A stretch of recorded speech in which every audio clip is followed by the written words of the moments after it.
I'm Danforth Prince. I'm president and founder of Blood Moon Productions.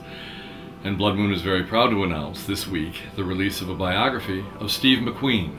The author is Darwin Porter. The book is loaded with information that's never been published about Steve McQueen ever before. It's new, rather novel in its approach to what was a major American icon in American cinematography.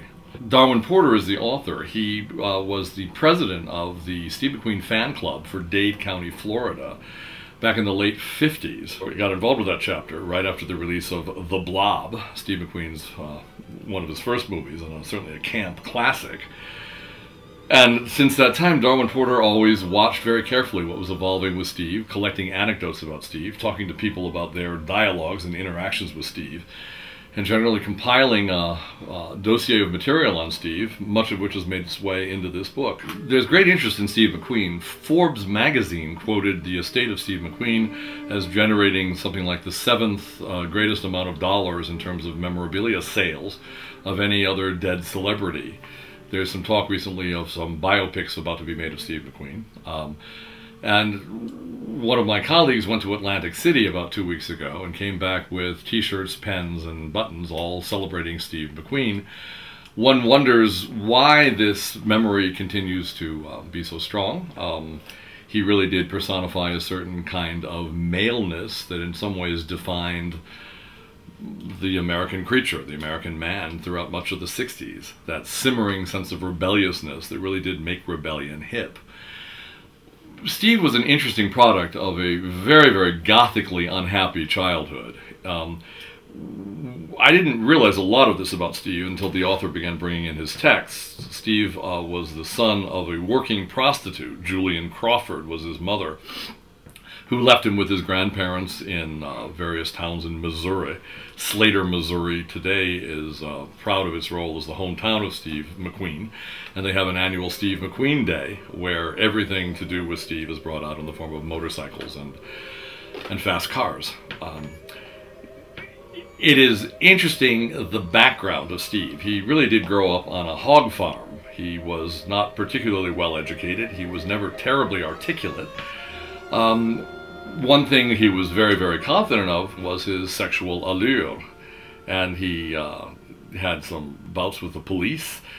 His father, his stepfather, put him out on the sidewalks, forced him into a role of child prostitution when he was a young lad, younger than 13, I remember. Something which really would have scarred many children for life, and probably did in Steve's case. This hasn't been published in many other books. I didn't know this. Steve worked in a bordello in Havana, towel boy in another bordello in Santo Domingo, and his ability to always meet the rich and the famous was almost unnaturally present in many aspects of his life. For example, he became friendly with Porfirio Rubirosa, the Dominican playboy, who went on to marry the two richest women in America, Barbara Hutton and Doris Duke.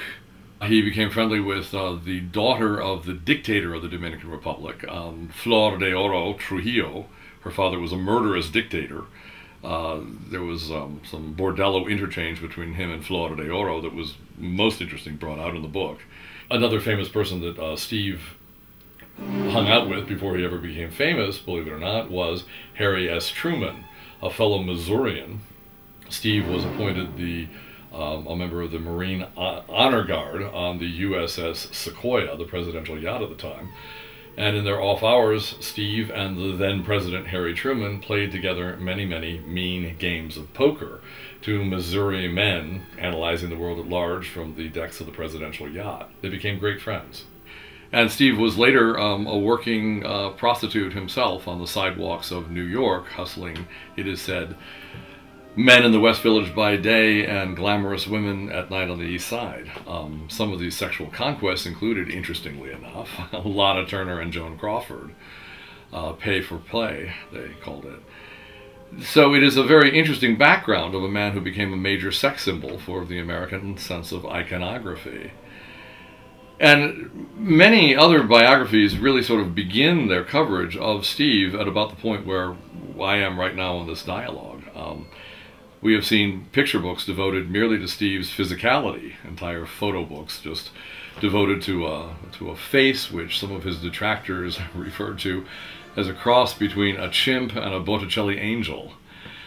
So the book is composed of the anecdotes, the memories, the diary entries, and the collection of conversations that Darwin Porter, the author, had with anyone who ever had any dialogue, any interchange with Steve McQueen throughout the many years between the late 50s and his death in 1980. Steve has been described in some sources as a man's man and a woman's dream. He was married 3 times in the course of his life. In each case, he almost systematically seemed to derail or even destroy the career of the woman that he was marrying. Neil Adams, his first wife, perhaps his most long-suffering wife, she said in her own autobiography that Steve liked to fuck with blondes but marry brunettes. She was a brunette.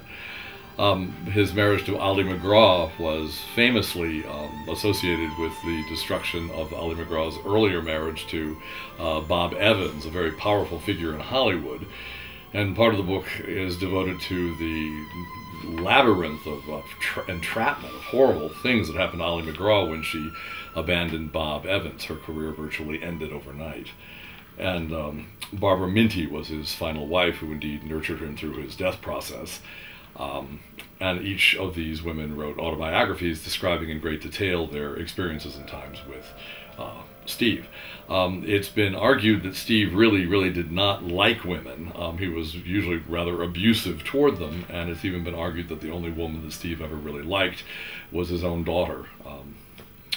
So it's certainly a complicated psychological study as you get into the book analyzing Steve McQueen.